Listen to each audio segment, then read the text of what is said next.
Good morning বন্ধুরা, Moumita kitchen and ব্লগে তোমাদের জানাই স্বাগত। বন্ধুরা, আশা করি তোমরা সবাই ভালো আছো। আমিও খুব ভালো আছি। তো বড়দের প্রণাম আর ছোটদের অনেক অনেক ভালোবাসা জানিয়ে আজকের ভিডিওটা শুরু করছি। তো আজকে আবারও তোমাদের সামনে নিয়ে এসেছি একটি কুকিং রেসিপি। তো সেটা হলো বিভিন্ন সবজি দিয়ে একটা পনির রেসিপি। তো সেটা আমি কি করে বানালাম সেটাই তোমাদের সাথে শেয়ার করছি। একদম ঘরোয়াভাবে সিম্পলভাবে বানিয়েছি, কোনো রকম মশলাও সেরকমভাবে কিছু অ্যাড করিনি। তো দেখো, ফার্স্টে কড়াইটা বসিয়ে দিলাম, বসিয়ে তারপর সেখানে আমি শুকনো লঙ্কা ফোড়নে দিলাম আর তেজপাতা দিলাম আর দিয়েছিলাম পাঁচ ফোড়ন, এগুলি দিলাম। দিয়ে তো ফোড়নটা গরম হওয়ার পর তারপর আমি সেখানে ফুলকপি, গাজর আর বিনস এই তিনটা জিনিস দিয়েছি। দিয়ে এগুলিকে হলুদ লবণ দিয়ে ভালো করে ভেজে নিচ্ছি বন্ধুরা। তো এগুলিকে সুন্দর করে আমি একটু ভেজে নেব। তো এগুলিকে আমি সাইজে একটু ছোট ছোটোভাবেই কেটে নিয়েছি, কারণ যেহেতু আমি এটাকে সেদ্ধ করিনি, তো এটা জাস্ট ভাজার মধ্যেই আমাকে এটা সেদ্ধ করতে হবে। তো তার জন্য আমি এটাকে ছোট ছোট করে নিয়েছি। তো আমার পরিবারের সদস্য কম, তো তার জন্য আমি সবজিটা এটুকুই নিয়েছি। তোমাদের পরিবারের সবজি সদস্য বেশি থাকলে সবজির পরিমাণটা একটু বেশিও নিতে পারো। আর এখানে চাইলে কিন্তু তোমরা কিন্তু কড়াইশুঁটি যেটা সেটা কিন্তু ব্যবহার করতে পারো। তো আমি কালকে বাজার থেকে কড়াইশুঁটিটা আনতে ভুলে গিয়েছিলাম, তো তার জন্য আমি সেখানে কড়াইশুঁটিটা স্কিপ করেছি। কড়াইশুঁটিটা দিলে কিন্তু আরও কিন্তু ভালো হয়। আর এই রান্নাটা কিন্তু আমি আমার ঠাকুমা থেকে শিখেছি। আর দেখো, এখানে কিন্তু আমি আদা, মরিচ, তারপর নিয়েছিলাম, ধনে গুঁড়ো আর জিরে গুঁড়ো, এই চারটা জিনিস কিন্তু আমি খুব জল দিয়ে একটু ভালো করে একটা মিশিয়ে নিয়েছি। তো এটাকে কিন্তু আমি এখন এটার মধ্যে দিয়ে দিচ্ছি, মশলাটাকে কপিগুলির মাঝে দিয়ে দিচ্ছি, যাতে মশলাটার সাথে সবজিগুলি খুব ভালো করে মিশে যায়। তো তারপর এটাকে বাটিটার মধ্যে একটু লেগেছিলো, সেটাকে একটু ধুয়ে এটার মধ্যে দিয়ে দিলাম। তো দিয়ে এখন মশলাটার সাথে সবজিগুলিকে খুব ভালো করে আমি বন্ধুরা কষিয়ে নেব। এটা যত ভালো কষানো হবে এটা খেতে কিন্তু ততই টেস্টি হবে।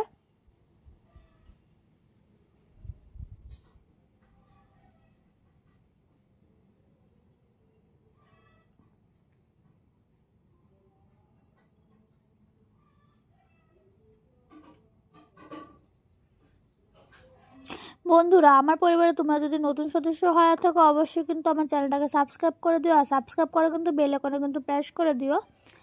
আর আমার ভিডিওটি তোমাদের যদি ভালো লেগে থাকে অবশ্যই কিন্তু একটা লাইক করে দিও, আর সাবস্ক্রাইব করে কিন্তু নোটিফিকেশান বেল আইকনে কিন্তু প্রেস করে দিও। তাহলে কিন্তু আমি ভিডিও দেওয়ার যে কোনো নতুন ভিডিও দেওয়ার সাথে সাথে তোমাদের কাছে কিন্তু নোটিফিকেশান কিন্তু চলে যাবে। বন্ধুরা তোমরা কীরকম ভিডিও দেখতে চাও অবশ্যই কিন্তু কমেন্ট করে কিন্তু জানাবে।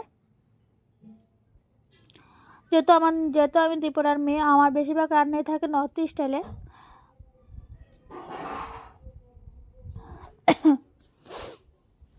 তো দেখো, আমি এগুলিকে কিন্তু খুব ভালো করে কিন্তু ভেজে নিচ্ছি।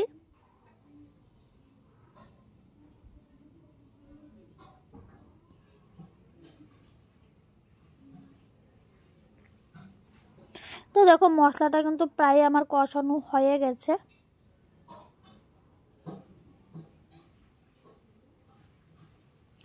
এখন কিন্তু আমি সেখানে দিয়ে দিলাম জল।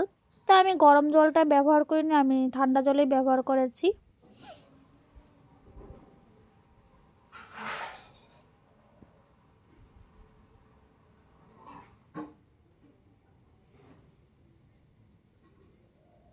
তো দেখো, তারপর কিন্তু বন্ধুরা আমি সেখানে কিন্তু দিয়ে দিলাম পনির।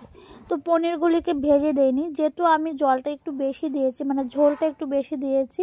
তো ভালো করে ফুটবে, তো এমনিতেই পনিরের মধ্যে সবগুলি মশলা ঢুকে যাবে। আর পনিরটা এভাবে না ভেজে ঝোলের মধ্যে দিয়ে দেখবে, এটা খেতে অন্যরকম একটা টেস্ট লাগে।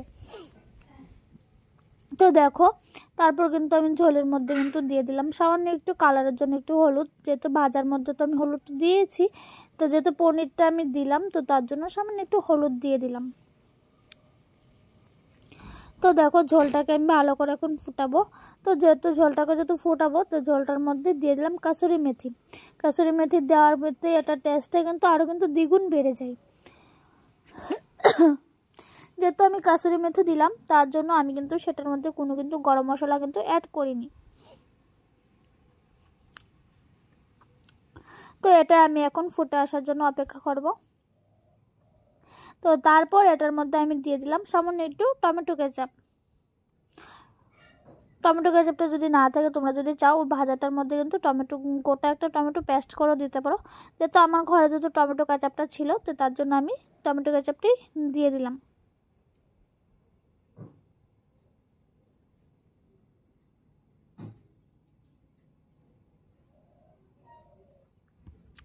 টমেটো কেচাপটা দেওয়ার ফলে কিন্তু পনিরটা কিন্তু আরও কিন্তু দুর্দান্ত হয়েছিল। তোমরা যদি এটা একটু মিষ্টি মিষ্টি খেতে চাও তার জন্য তার মধ্যে এটা সামান্য একটু কিন্তু চিনিও ব্যবহার করতে পারো। যেহেতু আমরা তো মিষ্টি মিষ্টি এতটা ভালো লাগে না তো তার জন্য চিনিটা স্কিপ করলাম।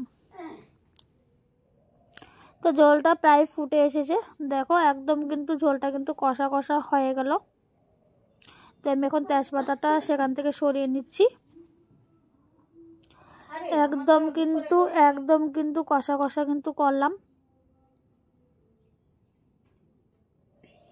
দেখো পনিরগুলির কালারটাও কিন্তু অনেকটা কিন্তু চেঞ্জ হয়ে গেছে, মানে বোঝাই যাচ্ছে না যে পনিরগুলি আমি না ভেজে সেখানে দিয়েছি।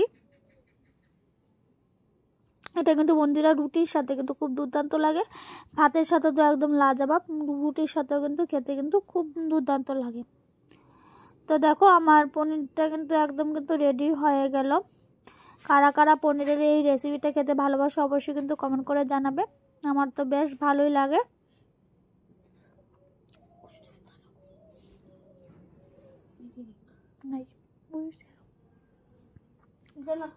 তো দেখো